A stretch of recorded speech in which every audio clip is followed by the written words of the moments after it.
Hello, everyone.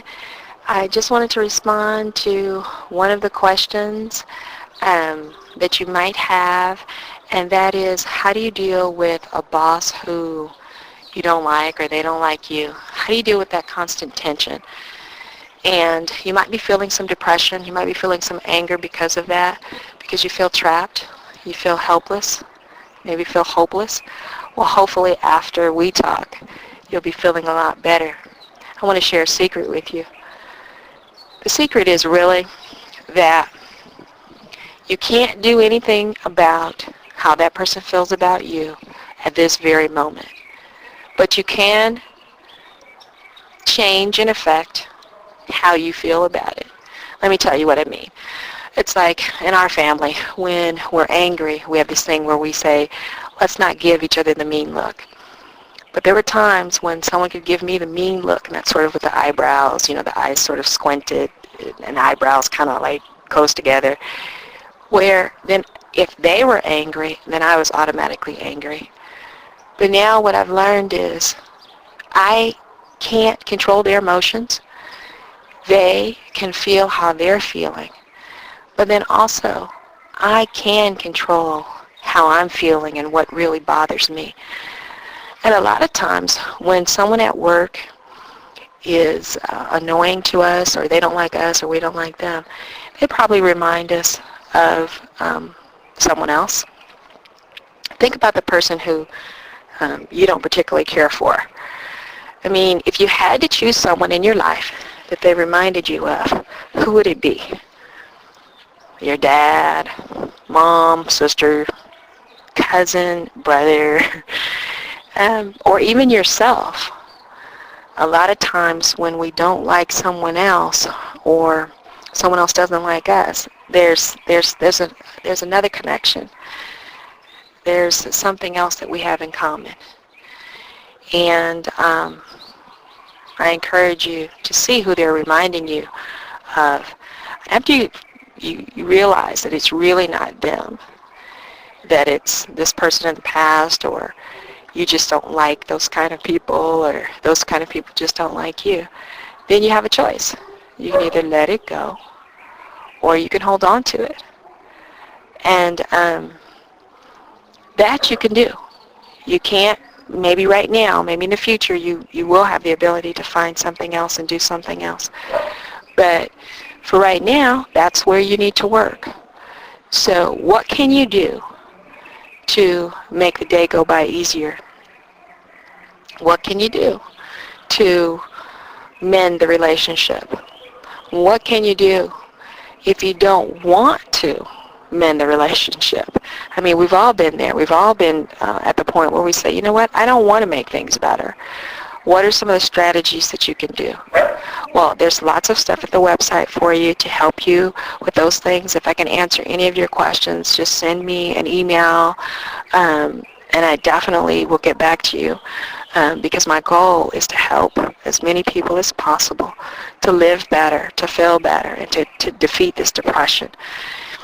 But one of the strategies that I found really, really helpful is, like, if that person's yelling at me, or if I have to have this interaction with a person, I just kind of pretend like it's a movie and they're kind of a character. I remember a gentleman I used to work for, an old boss, he had a reputation of just making adults cry, and just men and women just cry. And I remember hearing about that and thinking, well, I don't want him to make me cry, and I'm not a big crier anyway. But not crying, by the way, brings its own issues, and we'll have to talk about that sometime. But I was in his office one day, and he just totally and completely just just said everything negative he could to me. I mean, I didn't even feel like I was at work. I felt like, wow, I was like outside of work in a like street fight or something, or fighting with a relative, or, I mean, I didn't know people spoke to you like that at work. I was a little naive back then. And he got me. I started to cry. And I left the office. And in fact, I thought, well, maybe I should resign, because I was so emotionally upset. And I mean, he was really, really rude to me. Then I decided, what can I do? What can I do differently? And I never want him to be able to do that to me ever again. I never want to feel so bad that someone can make me feel so bad that I would quit my job, a job that I needed or wanted. So what I did was I decided, okay, I'm going to figure out how to take that power away from him. And it turns out that he reminded me of some other people in my life, and that I had some issues with authority, and that I've worked through. And if you want to know anything about that, just send me an email. But for now, just it's suffice to say that there was a connection there. And then the next time he came into my office, that first time when he made me cry, he was in his office. Now this time, we worked at different locations. He came into my office, and I just saw the whole interaction as if it were like a sitcom or something. I mean, you do however you want. I mean, you could pretend like it's a movie or something like that. So he came in and he sat down, and he started to be very unkind to me. I mean, just plain old mean, and talk to me in a very rude way. And what I did was I just laughed. I just laughed, because if I were watching a situation comedy with this young girl and this boss that comes in and who's berating her,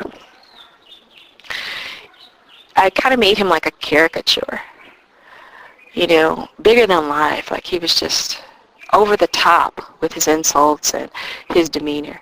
And just so you know, I totally forgive him. But, and I started to laugh. And when I started to laugh, he started to stutter. I mean, at first he had this really strong voice and he's telling me all these things that are wrong with me and everything. But when I laughed, he started to stutter, literally. And he couldn't even complete his thought, because he was thinking, why is she laughing at me? Why is she laughing? This isn't what people normally do. So I chuckled and laughed and chuckled some more. And then he started to actually respect me. And by that I mean he started to, he never spoke to me like that again. He held me in higher esteem than he did other people. And that was my way of coping with it. You know, you'll find your own way. You can use my strategy. And of course, everybody can't laugh. Maybe if you can't laugh out loud, maybe you can just smile silently. Or when that person leaves, you can go into the restroom and just replay it and realize how ridiculous these things are. It's almost like kids out on the playground or something. And I understand that you might be having a really hard time dealing with those things. Go to the website. There's more there. But my point is, there is a way out. You don't have to be locked in these encounters where the person gives you the mean look, or they say the mean word, or they push your button by doing whatever they do. You can refuse to play. I mean, it's like two kids on the playground, and one kid throws sand at another.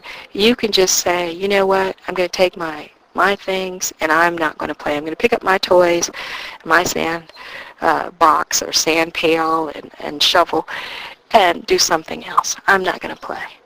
Your life is too precious. This is not a dress rehearsal. This is your life. You can't change other people. And you may not be able to change all of the circumstances, but what you can do is you can change your reaction to them. So I hope that helps.